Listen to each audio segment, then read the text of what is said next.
amizay vaovao tranga permanent izay atrany dia tsy mijery fotsiny ireo trabony vokatry ny aintrano ny komina ambanivohitra Tsakaba tondram-panjakana fa nolotra fanampiana azy ireo.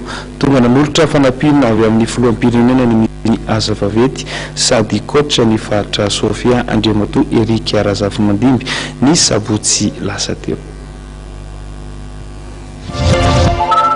Toy ny fanampiana ataon'ny fitondram-panjakana izay tarihany filoha Erajonary Mampianina ireo trabona vokatry ny Aitrano tao komina ambanivohitra Atsakabary distrikan'ny Befandriana Avaratra. Tonga nanolotra fanampiana avy amin'ny filoham-pirenena ny ministry ny Azavavety sady coach ny faritra Sofia Andriamatoa Eric Razafimandimby ny sabotsy lasa teo. Noho ny tsy fahafahan'ny fiara makany atoerana dia natota tao amin'ny pont Sofia izay sampandalana makany Atsakabary ireo fanampiana fa ny telonjato fantsika 30 kilao, 20 lasaka, vary fotsy 5 gony ary fitaovan-dakozia isan-karazany. Tsy miravoravo tanana ny fanjakana manoloana ny vona izay nahazo ny poniny Antsakabary.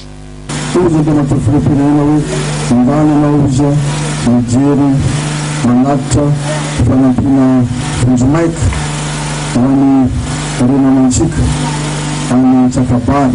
Fanjakana tsy miravoravo tanana amin'izao fotoana zao efa tonga sotiana polisy nasional, tonga sotiana polisy gendarmerie mangadiady raha mikasika zany ary ny fanjakana tsy hita mary zao madakitany zany fa atsika aloha zany aloha tony tsara hitatsika vokatra an'izany ka mankasitrika atsika jiaby mbola vonjomaika mbola hoavy zay reny tena sefopoe za to mbola hirakirika foana anaty izy mandeha amintsika to.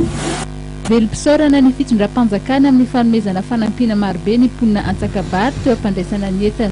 Nanolo vola 3 tapitrisa ariary ny fitondram-panjakana hikaramana ny vatan-dehilahy matanjaka na sarety hitatitra ireo entana ireo eo amin'ny pont Sofia makany amin'ny komina Antsakabary.